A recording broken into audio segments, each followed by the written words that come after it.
the Israelis and others have shipped into Gaza, they've attempted to ship into Gaza, has more than enough food to feed the 2 million people there. Why don't you ask, media? Why don't you ask? Where's it gone? Where is it going? Why is the UN sitting on thousands of pallets of food and water? Why are the thousands and thousands of 18-wheelers sent into Gaza over the course of this war being hijacked at gunpoint? Who's doing that? There's evidence everywhere. Everywhere. Yet the Western media chooses to either ignore it or lie about it. Meanwhile, for purposes of perspective, Britain didn't send tons of food, water, and medicine to the Germans during World War II. Why not? In fact, they, like us, correctly targeted population centers in order to try and bring the war to an end. Israel's not doing that. It's doing the opposite. Dresden was bombed off the face of the map. Virtually every human being living there was incinerated in 2 nights of bombing by the RAF, followed by the Army Air Corps. Perhaps as many as 250,000 people were killed in 2 nights. It wasn't a military installation. It had no military value. It was called the Florence of Germany. We bombed Tokyo repeatedly. We bombed Berlin repeatedly. Population centers. We didn't give a damn if the people were eating or drinking or medicated. We wanted that war over. There was Hiroshima and Nagasaki. They were not of military significance. We needed to end that war too. And by the way, I defend all the actions that we and our allies took. Imperial Japan and the Nazis had to be destroyed. Well, what about the modern day Nazis? The Islamists? No, apparently not. Because why? Let's be honest. Because it involves the Jews in Israel. That's why. These same quislings in the UK and France and these other Western countries, they wouldn't allow it to happen to their country. Oh, but you know what? Maybe they would. Maybe they would. No Churchill or Thatcher left in Europe, I can tell you that. But today, it's Israel that's fighting for its survival. And unlike Britain or Germany, Israel has done more to avoid civilian casualties than any country in modern history. That's according to John Spencer. Who is he? He's certainly the chair of urban warfare studies at the Modern War Institute, co-director of the Urban Warfare Project, considered the world's leading expert on urban warfare. Spencer also has pointed out that no other country in the world has fed the citizens of an enemy that is still in an active war. None. Israel is fighting Hamas. You know how many IDF soldiers it's lost? No, you don't. Why? Because the American media doesn't give a damn. Every word there. Perfectly true. Every single word. Absolutely amazing. Yeah. When it comes to this war, Israel is expected to feed the enemy, to feed the Palestinians. No military and no nation on planet Earth for all of its history has ever done that or been expected to do that. And yet Israel does. When it came to World War II, we just targeted population centers like Dresden. 250,000 dead in 2 nights of bombing. Men, women, children, civilians, because we needed to end the war. We needed to crush Hitler. We needed to crush the Nazis. We firebombed Tokyo. We dropped atomic bombs on Hiroshima and Nagasaki because we needed to crush Imperial Japan. We needed to crush these evil ideologies and evil governments that were leading their people in the ways of evil and bringing destruction and death throughout the entire world. So you just have to bring the enemy to its knees, and you have to do it quickly. That's what we did. When it came to Israel, or when it comes to Israel, it's a totally different story. The entire world cries out against them. No, no, no, you're killing Palestinians. Oh, you mean those Palestinians that support Hamas? You mean those Palestinians that also went into Israel on October 7th of 23 and participated in all the barbarism and savagery and slaughtering of men, women, and children? Total innocence there? Those Palestinians. Yeah. You support those Palestinians. You feed them. You take care of them. You provide them medical assistance. You provide them with food. You provide them with everything they need. Like, it's unbelievable. And yet, this is what's expected of Israel. Expected this extremely high standard that no one else is expected to. No one else is expected to live. And it's infuriating how people they hate Israel and they hate the Jews. When it comes to Israel and the Jews and the IDF, they are the most moral nation and most moral military on the planet. I mean, do you think we would do that? Do you think the United States of America would do that if the October 7th massacre that happened to Israel happened to us? Like, the whole population of Israel is only 7.5 million people, okay? We, in the United States of America, have a population of almost 350 million people. So 1,200 Israelis were killed on October 7th. If you're looking at population ratio, that would be a 9/11 attack against the United States times like 40. Huge amount. Huge number of Americans. Many tens of thousands of Americans would have been killed if we were looking at the equivalency with population. And you really think that if an enemy ever did that to us, we would be like, oh, we'll take care of the population. We'll take care of the civilians. We'll make sure we send them food and aid and water and medicine. We'll take care of them. We're just going to go after the actual people guilty of it. We would crush that enemy. We would absolutely crush that enemy. We wouldn't hesitate. And no one would be screaming out against us either, or very few people would. But when it comes to Israel, everyone hates Israel, everyone hates the Jews, everyone hates the IDF, even though they are taking care of the enemy, even though they go to extreme lengths to ensure that that civilian casualties are at an absolute minimum. And just yesterday, we have Marjorie Taylor Greene, who really is just horrendous. I mean, here she is, and she wears the Christian cross around her neck, okay? Marjorie Taylor Greene wearing the Christian cross around her neck, making this declaration that she's a Christian. Oh, you mean the same person who cheated on her husband, who committed adultery twice, 2 different men, one of them being her gym trainer? Oh, she's a Christian, all right. Yeah, give me a break. This is a perfect example of somebody who claims to be a Christian and yet doesn't do according to the will of God, doesn't actually keep the commandments of God. This is not a Christian at all. This is a total, complete hypocrite and a wicked person. And she, was on the Megyn Kelly show where she's just complaining about Israel and she's complaining about AIPAC, the AIPAC. You have American Israel PAC, where this is a lobbyists that are working with Congress to support those things that will support Israel. Okay. Now, do I think that there should be lobbyists in Congress at all? No, I don't. In fact, I think that we should get rid of all of that there shouldn't be any lobbyists, any PACs of any kind. But it seems like these Israel and Jew haters, the only PAC that they ever focus on is AIPAC. That's it. It's the only one that they ever even mention. They never mention the reality that there are over 190 other PACs. What? You mean that there's over 190 other lobbyist groups that lobby Congress to support other nations and their needs, their wants and their needs? Uh-huh. Why don't we mention any of those? Why don't we mention the PAC for Saudi Arabia or Qatar or Turkey that lobby Congress to support Muslim and Islamic positions? Why don't we ever mention any of those? Oh, because these types of people don't care about those. They don't care about them at all. They only care about the one that supports Israel, a nation no bigger than tiny El Salvador. It's practically no bit bigger than the tiny state of New Jersey. Okay?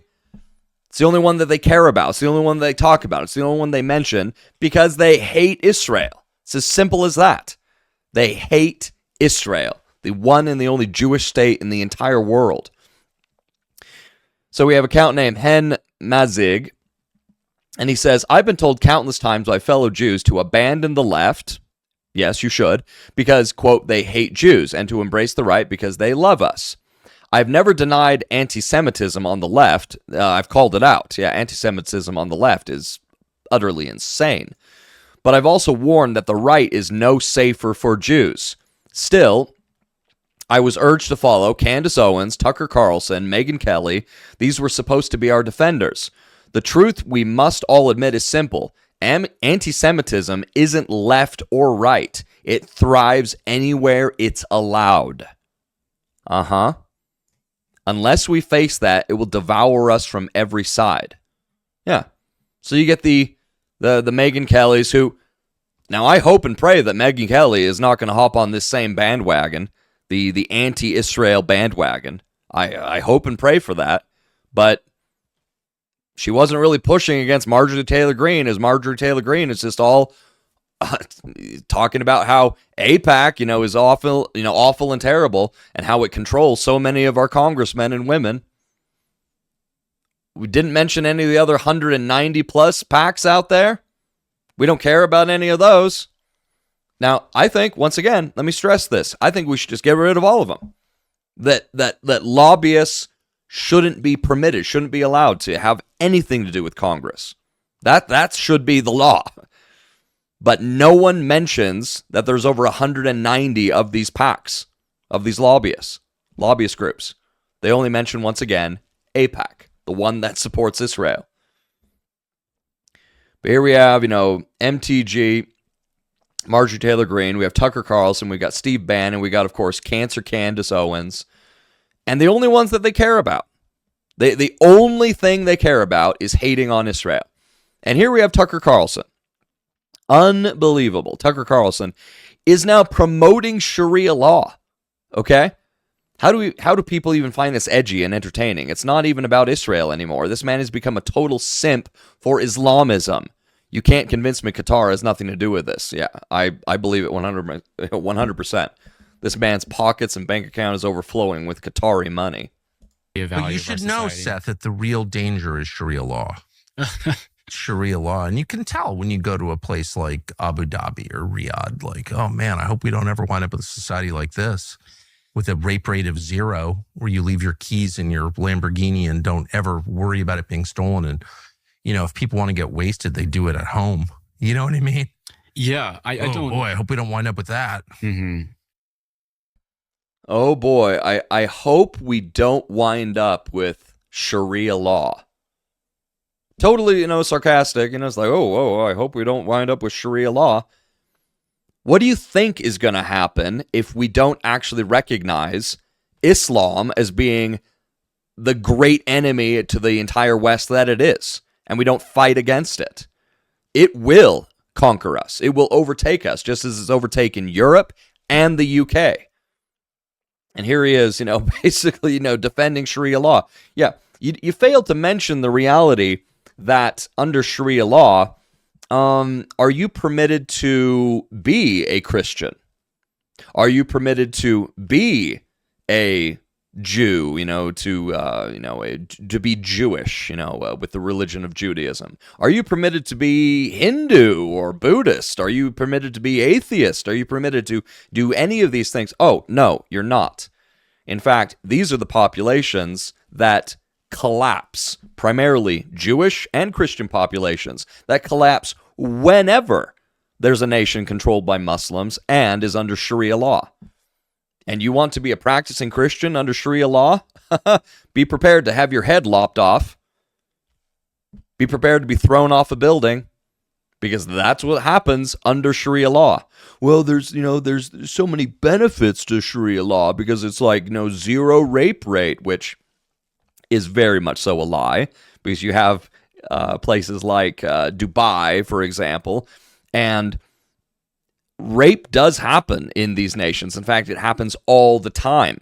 But when women report it, they're strongly, strongly encouraged to not report it, because that will be the end of their lives if they do. Do you think that women have rights under Sharia law? Do you think wives have rights under Sharia law? Do you have freedom of speech under Sharia law? Do you have any of the rights and values and principles of that made the West great? Do you think any of those things exist under Sharia law? No. The only thing that exists under Sharia law is the iron boot of Islam. And you fight against it, and you're going to be killed. Tucker Carlson. Oh, no, I hope we don't, I hope we don't end up with Sharia law. Oh gosh, it's just like... Yeah, I think that, Sharia law is obviously just a punchline. I don't know that too many people actually believe in the reality of that. And sure, like I said, I'm a lawyer. I actually studied legal philosophy. Right. Sharia is not that different from other legal codes. A lot of our own legal code, the Anglo-Saxon common law, Anglo-American common law, derives ultimately from religious authorities. Yes, that's accurate. That many of our common laws, the laws of the land, derive from religious authority. What religious authority, though? The Quran derives from this religious authority, the Holy Bible. And the Holy Bible and the Quran are not compatible. They are not the same. And the gods revealed in these books, the God known as by his holy name in the English Jehovah, in the Hebrew Yehovah, who is revealed in the pages of the Holy Bible, and then the, quote, God revealed in the pages of the Quran, these are not the same gods. Not even close. You want to know who the God is revealed in the pages of the Quran? He's Satan, the adversary, the demon, the devil, the enemy. And so he's like, yeah, Sharia law is really not all that different. It's really not all that different from, our own, moral, law codes and things like that, because it gets derived from a religious authority. Yeah, but those two religious authorities are not the same. Oh, and there was the end of that video. But it is so infuriating when people fall for this psyop, and that's what it is. It is a psyop designed to divide the political right, the American political right, and turn right and left. Left is already completely and wholeheartedly against Israel. They hate Israel. They hate the Jews. They would love to see from the river to the sea, Palestine will be free, the whole destruction of Israel. They would love that. And also the left, they would also love the complete destruction of the West, the UK, America, everything that is the West. They chant death to America. You're going to see for yourself. So when it comes to the left, obviously we're not surprised by their actions and their behaviors because they're evil people. They're genuinely wicked people of this world. Okay, but then people on the political right, this psyop, where you have these political, social media influencers that are supposedly on the right, like Tucker Carlson, Candace Owens, Steve Bannon, MTG, Megyn Kelly. And once again, I pray to God that Megyn Kelly doesn't, go crazy like these other people. But it's a psyop designed to get people on the right to turn against Israel. And we have like MTG on Megyn Kelly's show yesterday talking about AIPAC and how AIPAC, controls Congress. It's utterly ridiculous. I do love this channel on X. It's the Misfit Patriot. And he says, watching people fall for the Israel controls America. Yeah, Israel controls America. Yeah, little itty-bitty, teeny tiny Israel with its very small government, that by comparison to the United States government is like 1/100th the size. Oh, yeah, let me tell you that, Israel controls America. Oh, these people are absolute idiots that fall for this.